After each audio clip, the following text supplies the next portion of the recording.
Hi friends, स्वागत है आपका अपने यूट्यूब चैनल द वैदिक आईक्यू में। और आज हम लोग पढ़ने वाले हैं साइंस का चैप्टर नंबर 2, जो कि है आपका कौन सा, माइक्रो ऑर्गेनिज्म, फ्रेंड एंड फो। अब फ्रेंड का मतलब तो हम सब जानते हैं ना, फो का मतलब क्या होता है? फो का मतलब होता है एनिमी, ठीक है, मतलब दुश्मन। तो माइक्रो ऑर्गेनिजम्स हैं वो हमारे फ्रेंड भी हैं और एनिमी भी है, ठीक है। सबसे पहले तो माइक्रो ऑर्गेनिज्म क्या होते हैं भाई? सबसे बड़ा क्वेश्चन तो ये है। ऑर्गेनिज्म हम जानते हैं, बट माइक्रो ऑर्गेनिज्म क्या होता है? माइक्रो ऑर्गेनिज्म देखो क्या होता है, वो ऑर्गेनिज्म जिनको हम आंखों से नहीं देख सकते है ना, जो हमें दिखाई नहीं देते हैं। और वो कहाँ होते हैं? एयर में, वाटर में, फूड में, हर जगह होते हैं। इवन हमारे बॉडी के अंदर में भी है, ठीक है। हर जगह माइक्रो ऑर्गेनिज्म आपको दिखेंगे। और इनको कैसे देखा जा सकता है? या तो आप देख सकते हो कुछ एक को तो जो मैग्नीफाइंग ग्लास होता है ना, उससे देख सकते हो, लेकिन ज्यादातर आपको माइक्रोस्कोप के अंडर ही दिखेगा। अब माइक्रोस्कोप कैसा होता है, कई लोग ये को सोचेंगे। चलो भाई माइक्रोस्कोप भी आपको दिखाते हैं कैसा होता है माइक्रोस्कोप। माइक्रोस्कोप यहाँ लिखते हैं हम, स्कोप, ये लो। माइक्रोस्कोप कैसा होता है? ऐसा होता है माइक्रोस्कोप, ये देखो, है ना। यहाँ पे कुछ चीज रख दी जाती है, जैसे ये वाली फोटो है ना, ये देखो, यहाँ पे कुछ चीज रख दी जाती है, इन उंगली ऐसे दिखने वाली चीज के नीचे में यहाँ पे, ठीक है। और ऊपर से आप देख सकते हो उनको बड़ा करके, जैसे मैग्नीफाइंग ग्लास से हमें बड़ा बड़ा दिखता है, वैसे यहाँ बड़ा बड़ा दिखाई देता है हमें, एकदम जो दिखाई नहीं देने वाली चीज है वो भी दिख जाती है, ठीक। तो जब आप बड़ी क्लास में चल जाओगे या आप कॉलेज में चल जाओगे तो देखोगे आप, अभी बहुत दूर है। बस जान लो कि ऐसी चीज होती है, ठीक है, मैग्नीफाइंग ग्लास जैसी ही होती है, बड़ा रूप है मैग्नीफाइंग ग्लास का, ठीक? अब माइक्रो ऑर्गेनिज्म को अगर हम देखना चाहें अभी, तो हम कैसे पता लगा सकते हैं माइक्रो ऑर्गेनिज्म का? देखो माइक्रो ऑर्गेनिज्म ना हर जगह होते हैं। मैंने बताया आपको, वाटर में होता है, सॉइल में होता है, खाने में होता है, आपका हर जगह माइक्रो ऑर्गेनिज्म है। तो अगर आप छोटा थोड़ा सा पानी लेकर के भी उसको, जो स्लाइड होती है कांच की, उसके नीचे उसके ऊपर डाल करके माइक्रोस्कोप से देखोगे तो आप बहुत सारे माइक्रो ऑर्गेनिजम्स उसमें वॉच कर सकते हो, ठीक। तो माइक्रो ऑर्गेनिज्म को क्लासिफाई कितने ग्रुप्स में किया गया है? 4 मेजर ग्रुप्स हैं। कौन कौन से? बैक्टीरिया, फंजाई, प्रोटोजोआ और अल्गी, ठीक। एक और माइक्रो ऑर्गेनिज्म होता है वायरस। वायरस के कारण ना ज्यादातर हम बीमारी होते हैं, ठीक। और ये क्या होता है, नॉर्मली डिपेंड करता है दूसरों पे, ठीक, होस्ट ऑर्गेनिज्म पे डिपेंड करता है। जब तक ये बाहर रहता है ना, तब तक तो ये किसी को कुछ हार्म नहीं करता है, ऐसे ही बड़ा होता है। लेकिन जैसे ही किसी की बॉडी में चल जाता है, प्लांट की, एनिमल की या बैक्टीरिया की, तो ये एक्टिवेट हो जाता है, ठीक है। एक्टिवेट होके और सामने वाले को ही खाना शुरू कर देता है, सामने वाले से फूड लेना शुरू कर देता है, ठीक। इसके वजह से कौन कौन सी बीमारियां हो जाती हैं हमें? कोल्ड हो जाता है, जो इन्फ्लुएंजा होता है आपको, है ना, तो आप रोज बीमार पड़ जाते हो, कोल्ड वोल्ड हो जाता है, तो वो वायरस के कारण होता है, ठीक। और सीरियस डिजीज, चलो कफ कोल्ड तो हमारा ठीक हो जाता है, बट बहुत ऐसी डिजीज हैं जो बहुत सीरियस होती है वायरस के कारण। उनमें से एक है पोलियो, चिकन पॉक्स, ठीक। फिर कुछ एक और बीमारियां हैं जो प्रोटोजोआ के कारण होती हैं। कौन कौन सी प्रोटोजोआ के कारण होती हैं? Dysentery, malaria. बैक्टीरिया के कारण कौन कौन सी होती हैं? Typhoid, tuberculosis. ये आपको नाम याद रखने हैं। कैसे याद रखोगे नाम? थोड़ा सा आपको ट्रिक दिखा देता हूँ। बैक्टीरिया कौन कौन सी होती है, उसके आगे टी लगा दो, टीबी, ट्यूबरक्लोसिस हो गई बैक्टीरिया से। फिर टी, टाइफाइड, टी वाली बीमारी बैक्टीरिया से ही हो रही है, टाइफाइड बैक्टीरिया, ट्यूबरक्लोसिस बैक्टीरिया, ठीक है ना। टीबी, टीबी दोनों में शॉर्टकट है। अब देखो, प्रोटोजोआ और एमपी, प्रोटोजोआ प्रोटोजोआ से क्या हो रहा है? डिसेंट्री और मलेरिया। कैसे याद रखेंगे हम? मलेरिया में एम है, एम के पीछे लगा दो पी, एमपी जानते हो ना, मेंबर ऑफ पार्लियामेंट, तो उससे आप याद रख सकते हो मलेरिया, प्रोटोजोआ। डिसेंट्री, डीपी देखते हो ना व्हाट्सएप पे आपकी डीपी कैसी है, तो डीपी, डिसेंट्री से प्रोटोजोआ, है ना। डी से डिसेंट्री, पी से प्रोटोजोआ, डीपी, ठीक। तो ये ट्रिक हो गई आपको याद रखने की, ठीक है। कुछ तो माइक्रो ऑर्गेनिज्म आपने छोटी क्लासेस में ही पढ़ा है, 6th 7th में भी, है ना। ये देखो बैक्टीरिया कैसे होते हैं, माइक्रोस्कोप के अंडर में ऐसे दिखते हैं, छोटे छोटे छोटे छोटे एनिमल्स हैं ये एक तरीके के, है ना। ये अलगी आपका ऐसा दिखता है। अलगी का एक टाइप है जिसका नाम है क्लेमाइडोमोनास, और ये कौन सी है? स्पायरोगायरा, ठीक। फिर प्रोटोजोआ कितने टाइप के हैं? अमीबा, अमीबे, अमीबा, पारामीशियम, है ना। अमीबा का तो कोई साइज नहीं होता, पारामीशियम आप देखो जूते ऐसा है ना। फिर आपकी फंजाई, फंजाई कितने टाइप के, ब्रेड के ऊपर देख तो फंगस लग जाता है सफेद सफेद सा, वो ये होता है आपका ब्रेड मोल्ड। पेनिसिलियम, एस्परजिलस, ये सब फंजाई के टाइप है, ठीक। और why, where do micro organism lives, कहाँ रहते हैं माइक्रो ऑर्गेनिज्म, कहाँ हमें मिल सकता है। मैंने अभी कहा कि हर जगह होता है ना। तो हर जगह का मतलब कहाँ कहाँ, ये आपको एकदम कोल्डेस्ट प्लेस जो ज्योग्राफी में आपने पढ़ा है ना, जैसे पोलर रीजन एकदम ठंडे होते हैं, वहां भी मिलते हैं। और हॉट स्प्रिंग जो वॉल्केनो वगैरह होती है ना, फटता है, ज्योग्राफी में जो आपने पढ़ा, वहां भी आपको मिल जाते हैं माइक्रो ऑर्गेनिजम्स, ठीक है। डेजर्ट में भी मिलेगा। और जो मार्शी लैंड्स होती है जो एकदम जहाँ कीचड़ हो, वहां भी आपको मिल जाएंगे, ठीक है। ये तो एनिमल्स की बॉडी में भी रहते हैं, एनिमल की बॉडी में रहते हैं तो मतलब हमारी बॉडी में भी रहते हैं, ठीक है। और कुछ तो फ्रीली एग्जिस्ट करते हैं, ठीक। माइक्रो ऑर्गेनिज्म, माइक्रो ऑर्गेनिज्म और हमारा क्या रिलेशन है भाई, कैसा रिलेशन है हम दोनों का। तो ये हमारी लाइफ में बहुत सारे काम आते हैं माइक्रो ऑर्गेनिज्म, बेनिफिशियल भी है, हार्मफुल भी है, दोनों चीजें हैं हमारे लिए। फ्रेंडली माइक्रो ऑर्गेनिज्म कौन कौन से, फ्रेंडली जो माइक्रो ऑर्गेनिज्म है उनके थ्रू हम बनाते हैं आपकी कर्ड, ब्रेड, केक, ठीक। कुछ तो हमारा इन्वायरमेंट भी क्लीन करती है, ठीक। जैसे कि आपने देखा है, आप किसी अगर आपके घर के आसपास में गार्डन हो, आप देखो वहां पे पत्तियां पड़ी हुई होती हैं, या कुछ एनिमल वेनिमल पड़ा होता है, या कुछ एनिमल जो टॉयलेट वॉयलेट कर देता है, वो देख तो धीरे धीरे कुछ टाइम बाद अपने आप खत्म हो जाता है। तो वो कैसे हो रहा है, जो बैक्टीरिया वगैरह होते हैं, जो माइक्रो ऑर्गेनिज्म है छोटे मोटे, वो उसको खत्म कर देते हैं, है ना, ब्रेक कर देते हैं। इस तरीके से इन्वायरमेंट को भी वो क्लीन करते हैं। और जब वो खत्म हो जाता है तो वो मिट्टी में मिल जाता है, मिट्टी से फिर वो प्लांट एब्जॉर्ब कर लेते हैं, है ना। और सॉइल की फर्टिलिटी भी बढ़ाते हैं, एग्रीकल्चर में बहुत हेल्पफुल होते हैं इस तरीके से।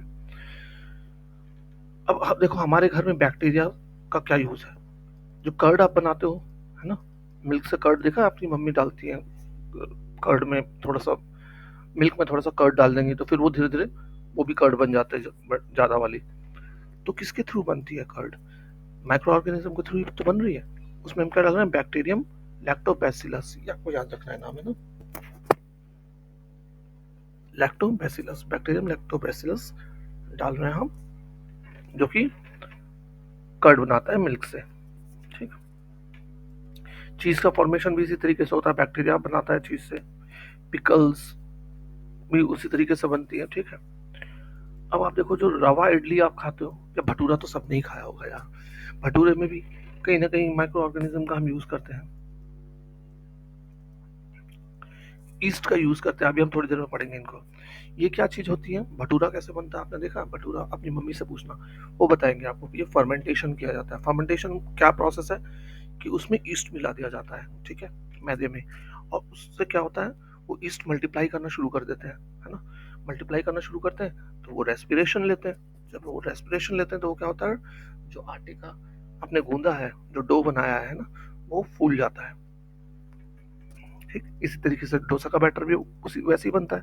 आप फर्मेंट करने के लिए उसको छोड़ देते हो, ईस्ट डाल के छोड़ दिया जाता है थोड़ी रात भर के लिए, या सुबह से शाम तक के लिए, है ना। तो वो अपने आप फर्मेंटेशन उसमें हो जाता है। यहाँ पे एग्जाम्पल भी दिया हुआ है आपको, ठीक है। ईस्ट डाल के छोड़ दो मैदे में, 2 घंटे बाद वो फूल जाता है। क्यों, क्योंकि बैक्टीरिया उसमें ईस्ट मल्टीप्लाई करते हैं और रेस्पिरेशन करते हैं, रेस्पिरेशन CO2 के कारण इसमें स्वेलिंग आ जाती है ना, बबल्स फॉर्म हो जाते हैं।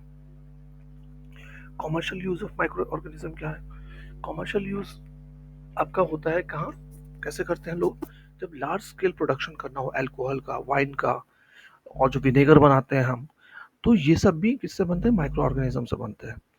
हम करते क्या है, ईस्ट का यूज करते हैं अल्कोहल और वाइन बनाने में, ठीक। होता क्या है कि ईस्ट जो है वो जो नेचुरल शुगर्स होती हैं, कुछ एक एग्रीकल्चर प्रोडक्ट्स जैसे कि बार्ले, व्हीट, राइस, है ना, फ्रूट जूसेस में, इन पे वो ग्रो करती है और इनको तोड़ती है, ठीक। और कन्वर्ट कर देती है आपकी किसमें, वाइन में या अल्कोहल में, ठीक है। एक्टिविटी भी दिया हुआ है, आप 500 ml वाटर लो, ठीक है, और उसमें नहीं 500 का बीकर लो, 3/4 उसमें वाटर डालो, फिर 2-3 स्पून शुगर डाल के उसको, और थोड़ा सा ईस्ट पाउडर भी डाल दो उसमें, ठीक है। ईस्ट आपको किसी भी दुकान में मिल जाती है, परचून की दुकान में, ठीक। और उसको कवर कर दो, अच्छे से कवर कर दो उस बोतल को, ठीक। और उसको छोड़ दो 4-5 घंटे के लिए कहीं पे गर्म जगह पे, ठीक। अब देखना थोड़ी देर बाद जब आप जाकर 4-5 घंटे बाद उसको स्मेल करोगे तो उसमें से आपको अजीब सी बदबू आएगी, ठीक है। तो वो क्या हो रहा है, वो जो शुगर है उसको वो कन्वर्ट कर रहा है ना, अल्कोहल में। कौन? ईस्ट। इस प्रोसेस को क्या करते हैं, conversion of sugar into alcohol को हम क्या कहते हैं, फर्मेंटेशन कहते हैं। किसने फर्मेंटेशन सबसे पहले ढूंढा था? लुइस पैस्चर ने 1857 में, ठीक है, ठीक है। तो क्या माइक्रो ऑर्गेनिज्म सिर्फ और सिर्फ अभी तक जो हमने पढ़ा यही काम करता है? नहीं, उसका मेडिसिनल यूसेस भी है, बहुत ज़्यादा मेडिसिन भी बनती हैं उसकी, ठीक। आओ देखते हैं कौन कौन सी मेडिसिन कहाँ कहाँ यूज होती है। आपने अब देख तो एंटीबायोटिक टैबलेट का नाम सुना है कभी? नहीं सुना होगा तो अपने पापा या मम्मी से पूछना आज एंटीबायोटिक टैबलेट क्या होती है, ठीक है। एंटीबायोटिक टैबलेट होती है, वो टैबलेट्स हैं जो माइक्रो ऑर्गेनिज्म से बनाई जाती है। कौन कौन से माइक्रो ऑर्गेनिज्म से बनाई जाती है? बैक्टीरिया से, फंजाई से, ठीक है। कुछ एक एंटीबायोटिक का नाम दिया हुआ है यहाँ पे, स्ट्रेप्टोमाइसिन, टेट्रासाइक्लिन, एरिथ्रोमाइसिन। आपने पूछना अपनी मम्मी वगैरह से, वो बताएंगे आपको, मम्मी या पापा से, वो आपको बताएंगे हाँ ये वाली मेडिसिन का नाम उन्होंने देखा सुना हुआ होगा वो जानते होंगे इन मेडिसिन के बारे में, ठीक है। और ये मेडिसिन क्या करती हैं, स्टॉप करती है या किल करती है उन माइक्रो ऑर्गेनिज्म को जो हमारे अंदर डिजीज पैदा करते हैं, है ना।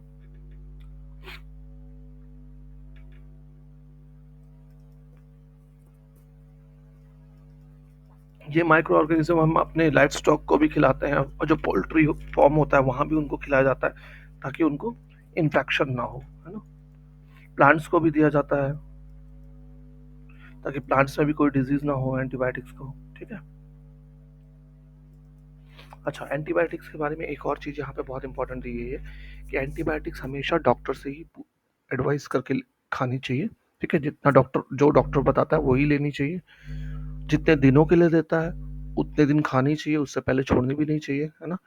और ज़्यादा भी नहीं खानी चाहिए, वरना दोबारा अगर आप बीमार पड़ोगे तो फिर दवाई काम नहीं करती है आपके बॉडी में, एंटीबायोटिक अगर आप ज़्यादा खा लोगे तो, ठीक है। अगर जो हमें कॉमन कोल्ड फ्लू होता है ये किससे होता है? वायरस से होता है ना। तो इसमें एंटीबायोटिक्स काम नहीं करती। एंटीबायोटिक्स किसके लिए बनी गई है? किससे बनाई जाती है? बैक्टीरिया, फंजाई से, है ना। और कोल्ड फ्लू हमें किससे होता है? वायरस से होता है। कैसे काम करेगी? ठीक। अब नई चीज हम पढ़ने वाले हैं, वैक्सीन। अब बचपन में ना सबको वैक्सीन लगी होगी, आप देखते हो कि टीवी पे बहुत प्रचार आता है, पोलियो वैक्सीन, पोलियो वैक्सीन, है ना।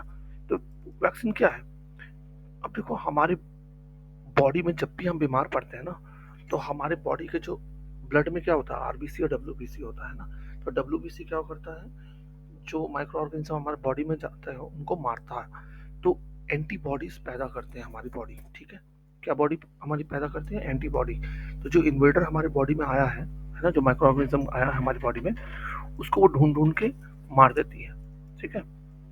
तो अगर हम कोई लिविंग माइक्रो ऑर्गेनिज्म के जगह पे डेड माइक्रो ऑर्गेनिज्म या फिर एकदम कमजोर माइक्रो ऑर्गेनिज्म पहले से ही बॉडी में डाल के अपनी बॉडी को ट्रेनिंग दे दें कि हाँ भी अगर बाद में ऐसा कुछ आएगा तो तुम देख लेना, तो हमारी बॉडी तैयार हो जाएगी, है ना, वो सीख जाएगी।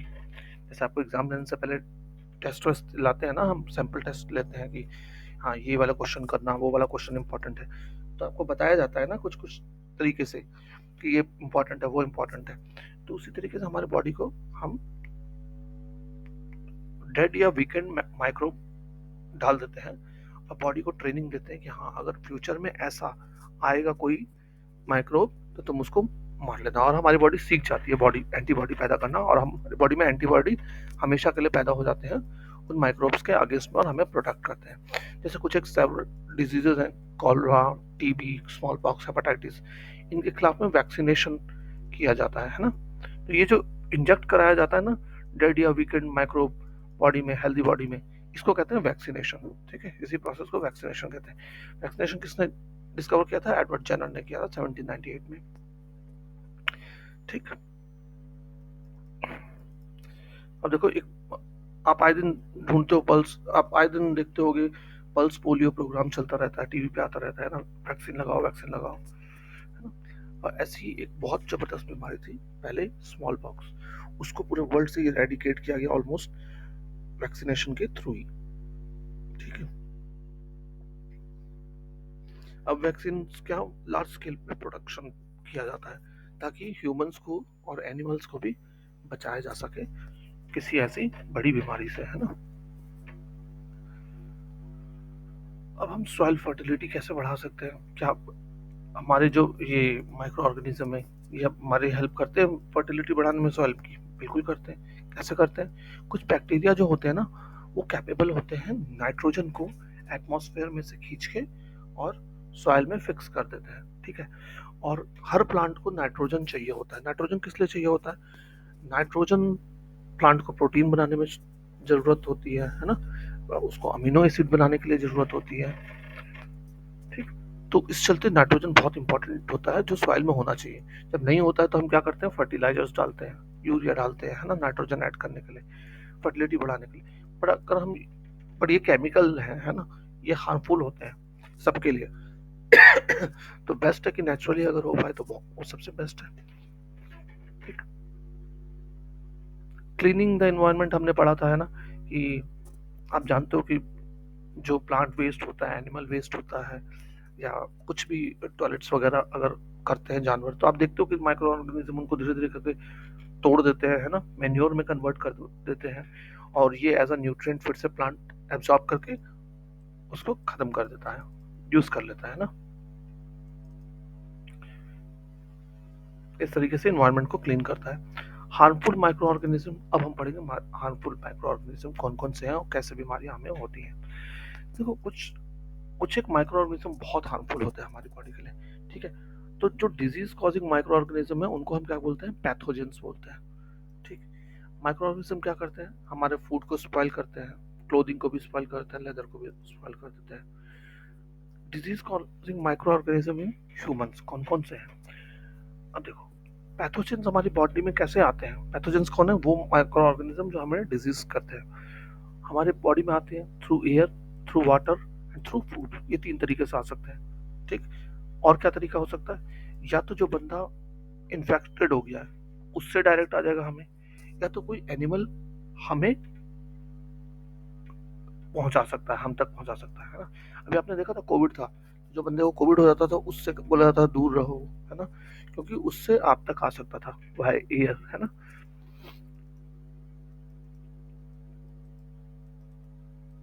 ठीक है। ऐसी डिजीज जो कि आपकी इन्फेक्टेड पर्सन से हेल्दी पर्सन में ट्रांसमिट की हो जाती है थ्रू एयर, वाटर, फूड या फिजिकल कांटेक्ट से भी, तो उसको कम्युनिकेबल डिजीज कहा जा सकता है। ठीक है। कौन कौन सी होती हैं कम्युनिकेबल डिजीज? कॉमन कोल्ड सबसे पहले, तो तभी कहते हैं ना कि दूर रहो घर में। कॉलरा, चिकन पॉक्स, टीबी, ये सब कम्युनिकेबल डिजीज है। ठीक है। जब आप छींकते हो ना, तो हवा में इतने सारे वायरस चले जाता है और वो एयर में सस्पेंडेड रहता है। फिर जब कोई हेल्दी पर्सन आता है, वो सांस लेता है उसी एयर में, तो वायरस उसके अंदर चला जाता है ना। तो कभी कभी इंसेक्ट्स, एनिमल्स वगैरह भी कैरियर्स होते हैं डिजीज के। कैरियर मतलब क्या? एक जगह से दूसरी जगह डिजीज को, माइक्रोब्स को लेके जाते हैं। जैसे जो घर में हाउस फ्लाई होती है ना, मक्खी होती है ना, वो क्या करती है? गार्बेज वाले एरिया में बैठती है, या फिर जाकर के जो एनिमल का एक्सक्रीटा होता है, टॉयलेट वायलेट होता है, उन पे बैठती है, फिर आकर के यहाँ पे फूड पे बैठ जाती है, और फिर वो आप खा लोगे तो आप बीमार पड़ जाते हो, है ना, क्योंकि माइक्रोब आपके अंडर आ जाता है। इसी तरीके से एक फीमेल एनोफिलस मॉस्किटो होता है, ये नाम याद रखना आपको। ठीक है। कौन सा? Female Anopheles mosquito. ये क्या करती है? मलेरिया का पैरासाइट को कैप्चर करती है, इसमें होता है, और जब ये आपको काट लेता है तो आपको मलेरिया हो जाता है। इसी तरीके से एक और मच्छर होता है, फीमेल एडिस मॉस्किटो। दोनों, female Anopheles mosquito, female Aedes mosquito, ये दोनों क्या करती है? फीमेल एडिस मॉस्किटो के काटने से डेंगू हो जाता है, और डेंगू वायरस लेके ये चलती है। ठीक है। तो आप किस तरीके से मलेरिया या डेंगू को स्प्रेड होने से बच सकते हो। जो मॉस्किटोज ज़्यादातर होते हैं ना, ये पानी में ब्रीड करते हैं, है ना, मतलब पानी में रहते हैं ये। तो आप अपने घर के आसपास में पानी रहने ही ना दो। जैसे कूलर हुआ, कोई घर के आसपास पुराना टायर पड़ा हुआ हो, वहाँ पानी जमा हो जाता है, या फ्लावर पॉट में, जहाँ भी आपको दिखता है ना पानी जमा हो रहा है, साफ पानी, तो उसको हटा दो। ठीक, तो मॉस्किटो होंगे ही नहीं। अब हम कुछ एक बीमारी के नाम देखते हैं और हम देखेंगे किस तरीके से वो स्प्रेड होती है, क्या और प्रिवेंटिव मेजर क्या लिया जा सकता है। तो देखो, टीबी किससे होती है? बैक्टीरिया से होती है। कैसे ट्रांसमिट होता है? एयर से। मीजल्स वायरस से ट्रांसमिट, एयर से। चिकन पॉक्स वायरस से, एयर से और कांटेक्ट से, दोनों से होता है ये। ठीक। पोलियो वायरस से। ठीक। एयर वाटर दोनों से होता है। ये आपको याद रखना पड़ेगा, ठीक है, कि कौन सी डिजीज किस माइक्रो ऑर्गेनिज्म की वजह से हो रही है और क्या मोड ऑफ ट्रांसमिशन होता है, आपको याद रखना है, ठीक है ना। इसका कोई उपाय नहीं है, आपको याद ही करना पड़ेगा। प्रिवेंटिव मेजर क्या है इन सब के लिए? कि कंप्लीट आइसोलेशन, जिसको हो गई है ना ये बीमारी, उसको आइसोलेट कर दो, ठीक है, उससे दूर रहो, उससे बिल्कुल भी टच मत करो, जितना दूरी हो सकती है उतना दूर रखो उसको, है ना, अलग कमरे में ही कर दो। वैक्सीनेशन कराओ उसकी, है ना, तो बचा जा सकता है। ठीक। अब दूसरी बीमारी, कॉलरा बैक्टीरिया से। कहाँ से होता है? फूड वाटर से होता है। टाइफाइड बैक्टीरिया से। कैसे होता है? पानी से होता है। इसमें क्या करना है आपको? पर्सनल हाइजीन अच्छा मेंटेन करना है, सैनिटरी हैबिट्स गुड रखनी है, हाथ वाथ साफ सुथरे रखना है, धोना है, ठीक है, प्रॉपरली कुक्ड फूड खाओ, बॉइल्ड ड्रिंकिंग वाटर पियो, और वैक्सीनेशन कराओ, ठीक है। हेपेटाइटिस ए वायरस से होता है, वाटर के थ्रू होता है। क्या करो या इसमें भी गर्म पानी पियो, वैक्सीनेशन कराओ, ठीक। मलेरिया प्रोटोजोआ से होता है, एमपी मैंने याद कराया था ना, एमपी प्रोटोजोआ से। मॉस्किटो अभी हमने पढ़ा है ना, कौन सा मॉस्किटो से होता है, ये देखो यहाँ पे। मलेरिया किससे होता है? फीमेल एनोफिलस मॉस्किटो से। और डेंगू किससे होता है? फीमेल एडिस मॉस्किटो से। दोनों याद रखना, ठीक है। चलो, तो ये आपका बिल्कुल याद रखना, ये एग्जाम में आ जाएगा, है ना, इन चीज़ों को, कोई इसका ऑप्शन नहीं है। Disease causing micro organism in animals. अब देखो, ह्यूमंस में तो होती ही होती है माइक्रो ऑर्गेनिज्म, साथ में प्लांट और ह्यूमंस को भी, प्लांट्स को भी ये अफेक्ट करते हैं और एनिमल्स को भी। एनिमल्स में कौन सी होती है? Foot and mouth disease cattle में होती है, ये वायरस के थ्रू होती है, बहुत कॉमन है ना। एक एंथ्रेक्स करके डिजीज है, जो ह्यूमन से भी होती है, कैटल को भी होती है, और बैक्टीरिया के थ्रू होती है, ठीक। प्लांट्स में कौन सी माइक्रो ऑर्गेनिज्म की डिजीजेस होती हैं? ये देखो, ये वाली हम देख लेते हैं। सिट्रस कैंकर, बैक्टीरिया के through, mode of transmission air. Rust of wheat, fungi के थ्रू, एयर और सीड्स में के through. Yellow vein Mosaic of भिंडी, भिंडी को इंग्लिश में क्या बोलते हैं? ओकरा। आप बचपन से पढ़ते आओगे लेडी फिंगर, लेडी फिंगर, लेकिन अब याद ना आपको उसका साइंटिफिक नेम क्या है? ओकरा, ठीक। उसको नॉर्मली ओकरा बोलते हैं, लेडीज फिंगर नहीं बोलते। किससे होता है? वायरस से होता है, माइक्रो ऑर्गेनिज्म, ठीक, और इंसेक्ट के थ्रू होता है। ये लोग, ये भी आपको याद रखनी है, तीनों प्लांट की डिजीजेज हैं, ठीक है। देखा है कभी कभी आपको सुना होगा कि फूड पॉइजनिंग हो गया। तो फूड पॉइजनिंग क्या है? फूड पॉइजनिंग कुछ नहीं है मेरे दोस्तों। जो आप खाना खाते हो ना, तो कभी कभी क्या होता है, उस पर माइक्रो ऑर्गेनिज्म ग्रो कर जाते हैं, ठीक है। मान लो थोड़े दिन पुराना हो गया, और सब्जी आपने, कुछ और कोई भी फूड प्रोडक्ट आपने ध्यान नहीं दिया। घर में तो ऐसा कभी होता नहीं है, जब आप रेस्टोरेंट वगैरह खाते हो या बाहर जो आप खाते हो ना बड़े प्यार से जा करके, बर्गर वर्गर, वहाँ होने के चांसेस ज़्यादा होते हैं। पुरानी चीज़ होती है, उसमें हो सकता है कि माइक्रो ऑर्गेनिज्म ग्रो हुआ हो, उसने टॉक्सिक सब्सटेंस छोड़ दिया हो उसके ऊपर, बाद में आपने खाया उस चीज़ को, और आप बुरी तरीके से, क्योंकि वो जो टॉक्सिक सब्सटेंस है वो पॉइजनस है, वो आपको फिर सीरियसली इल करता है, बीमार करता है बुरी तरीके से, यहाँ तक कि डेथ तक हो जाती है लोगों की, ठीक है।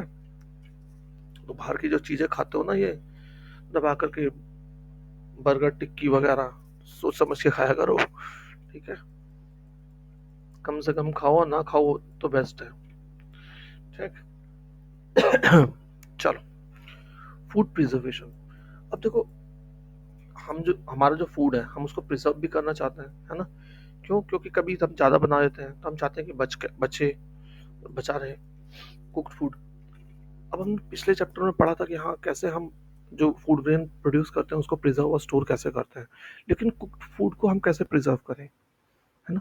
क्योंकि अगर आप उसको, अगर मान लो आप ब्रेड को देखा आपने, अगर आप यूज़ ना करो कुछ दिन और उसको खुले में छोड़ दो, तो कुछ दिन बाद वो क्या होता है, फंगस लग जाता है, उसमें बदबू आने लग जाती है बुरी तरीके से, आप उसको खा ही नहीं सकते, है ना? तो उस पे क्या होता है, केमिकल रिएक्शन हो जाता है ना?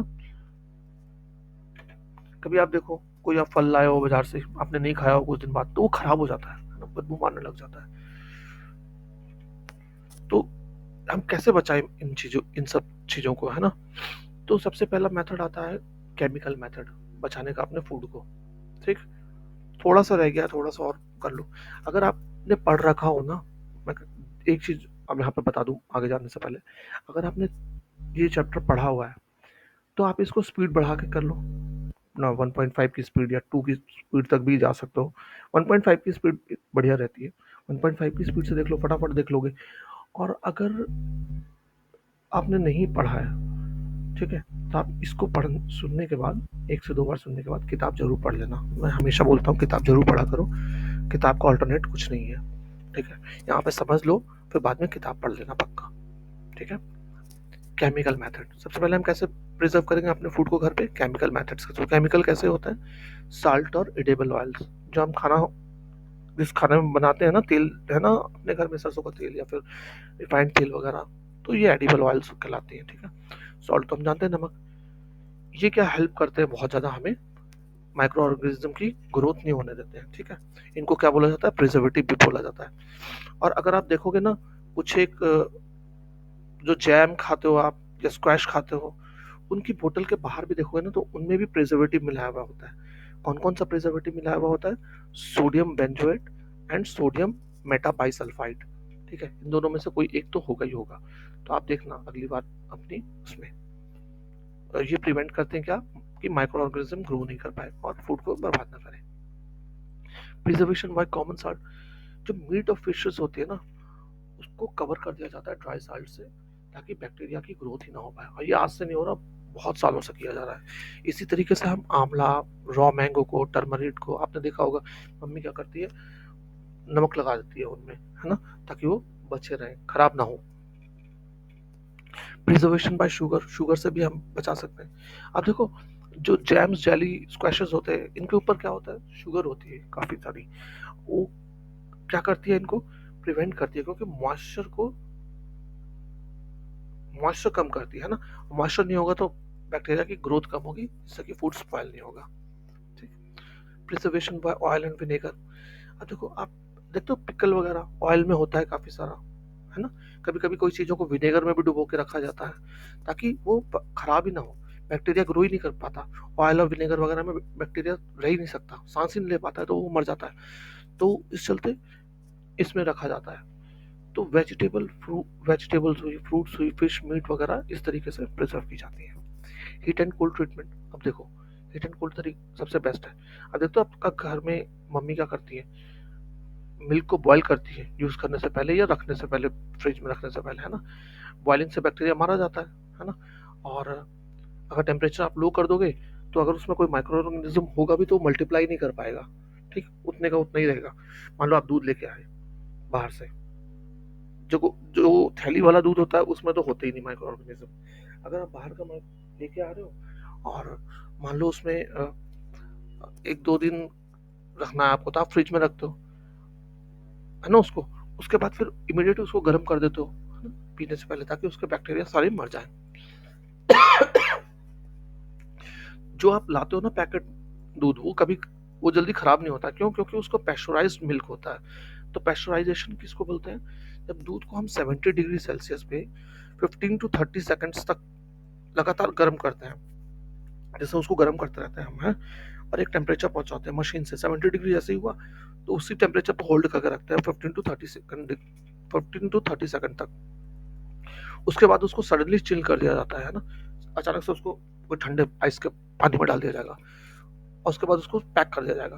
तो इससे क्या होता है, माइक्रोब्स ग्रो नहीं कर पाते हैं। तो इसी मेथड को कहते हैं पैस्चराइजेशन। और ये प्रोसेस किसने डिस्कवर किया था, लुइस पैस्चर ने। ठीक है, इसीलिए उसको पैस्चराइजेशन कहते हैं। स्टोरेज एंड पैकिंग, अभी देखते हो बिग बाजार वगैरह आप जाते हो तो वहाँ पे खाना सब्जियां वब्जियां ना आजकल पैक्ड आती हैं। और वो पैकेज ऐसा होता है, उसमें ऐसा लगता है हवा है ही नहीं अंदर में, एकदम सील्ड होता है ना। तो क्यों? क्योंकि एयर में माइक्रोब्स होते हैं, है ना। तो जब हम एयर ही निकाल देंगे तो बच गया हमारा फ्रूट, या फिर आप जो भी आपका वेजिटेबल है पैक्ड उसके अंदर, है ना। तो होप ये आपको समझ में आ गया हो सारा। अब हम लास्ट टॉपिक देखने वाले हैं, नाइट्रोजन फिक्सेशन। आपने पिछली क्लासेस में ही पढ़ा है, क्लास 6-7 में, कि नाइट्रोजन कितना इम्पोर्टेंट होता है प्लांट्स के लिए। और एक बैक्टीरिया होता है जिसका नाम है बैक्टीरियम राइजोबियम। ठीक, ये क्या होता है? Leguminous plant. लेग्यूमिनस प्लांट कौन से होते हैं? जो पल्सेस होती हैं, पी की, मटर के दाने, बीन्स के दाने, है ना। इनकी जो लेग्यूम्स जो होते हैं ना, लेग्यूमिनस प्लांट्स, उनके जड़ों में ये वाले बैक्टीरिया होते हैं। और ये क्या करते हैं, इनके साथ इनका सिम्बायोटिक रिलेशन होता है। सिम्बायोटिक मतलब तुम मेरी मदद करो, मैं तुम्हारी मदद कर रहा हूँ, ठीक है। तो ये क्या करते हैं, एटमॉस्फेयर से नाइट्रोजन को एब्जॉर्ब करके और किसमें कर देते हैं, सॉइल में फिक्स कर देते हैं, ठीक। और वहां से फिर वो क्या करता है, प्लांट एब्जॉर्ब करके ऊपर ले लेता है प्लांट के अंदर। और प्लांट को क्यों चाहिए? क्योंकि प्लांट को प्रोटीन चाहिए, प्रोटीन बनाने के लिए नाइट्रोजन चाहिए। और उसको अमीनो एसिड बनाने के लिए, फूड वूड बनता है उसके लिए भी चाहिए। फिर पहले प्लांट बनाता है, प्लांट से फिर एनिमल्स खाते हैं उसको। तो इस तरीके से ये आगे बढ़ जाता है ना। तो नाइट्रोजन साइकिल कैसे, नाइट्रोजन साइकिल आपको एग्जाम में आती है बनाने के लिए, ठीक है, आप याद रखना इस चीज को। सबसे पहले हम नाइट्रोजन साइकिल है क्या वो देख लेते हैं। हमारा जो एटमॉस्फेयर है ना, उसमें 78% नाइट्रोजन होती है, 21% तो आपका ऑक्सीजन होता है ना। तो कितना हो गया, 99% हो गया। बाकी के 1% सारी गैसेस होती है, CO2, जितनी भी सल्फर वल्फर सारी गैसेस, सिर्फ 1% है, ठीक। तो नाइट्रोजन जो है लिविंग ऑर्गेनिजम्स को बहुत इंपॉर्टेंट है, कॉन्स्टिट्यूएंट है। ये प्रोटीन का हिस्सा होता है नाइट्रोजन, क्लोरोफिल का, न्यूक्लिक एसिड का, विटामिन का, सबका हिस्सा होता है नाइट्रोजन, है ना। तो ये तो चाहिए ही चाहिए हमें एटमॉस्फेयर से।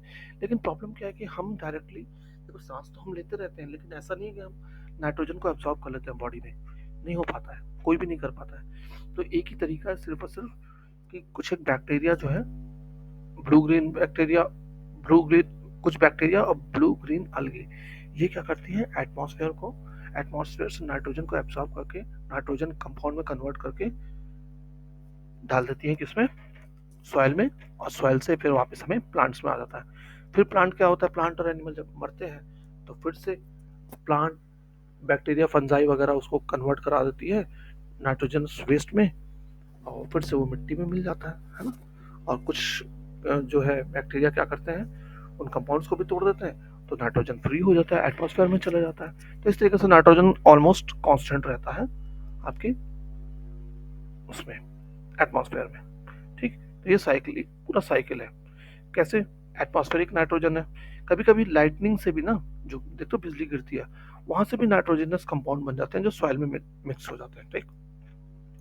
नहीं तो क्या होता है, एटमॉस्फेरिक नाइट्रोजन को नाइट्रोजन फिक्सिंग बैक्टीरिया एब्जॉर्ब करता है, टर्न करता है नाइट्रोजनस कंपाउंड में, सॉइल में फिक्स करता है। सॉइल से कौन करता है,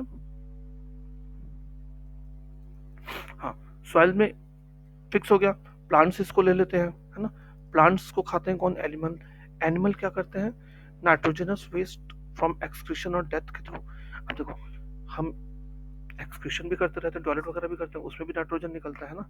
अब तो जब आप यूरिन पास करते हो या आप टॉयलेट भी कर रहे हो तो उसमें बहुत सारा यूरिया होता है ना, और यूरिया में नाइट्रोजन होता है, तो वो निकल जाता है ना, वापस चला जाता है सॉइल में ही। और जब हमारी डेथ भी होती है तो भी हम सॉइल में मिल जाते हैं वापस फिर से, ठीक है। तो सॉइल से फिर से वापस क्या होता है, हमने अभी पढ़ा कि सॉइल में जो कंपाउंड्स होते हैं, कुछ एक बैक्टीरिया ऐसे होते हैं कि नाइट्रोजन को फिर से तोड़ देते हैं, नाइट्रोजन कंपाउंड को गैसियस स्टेट में, और वो गैसियस स्टेट में होकर के वापस एटमॉस्फेयर में चली जाती है, ठीक। तो ये आपको नाइट्रोजन साइकिल याद रखना है, 100% एग्जाम में आता है। डायग्राम बनाने को भी आएगा ये वाला, और आपको लिखने को भी आएगा, तो आपको पता होना चाहिए, ठीक है। तो होप ये चैप्टर आपको पूरा का पूरा समझ में आ गया हो, ठीक। कोई डाउट हो, कुछ भी हो, कमेंट में लिखो हमें, है। फिर हम पूरी कोशिश करेंगे आपके डाउट्स क्लियर करने के लिए। और वीडियो को अगर अभी तक सब्सक्राइब नहीं किया है दोस्तों और लाइक नहीं किया तो अब फिर से बोल रहा हूँ, कर दो। सारे के सारे वीडियोस आपके यहीं पे मिलेंगे, ठीक। सारे साइंस का सब्जेक्ट आपको यहीं पे मिल जाएगा। साइंस के साथ साथ हम हिस्ट्री, ज्योग्राफी वगैरह सारे चैप्टर कंप्लीट करेंगे आपके यहीं पे, ठीक।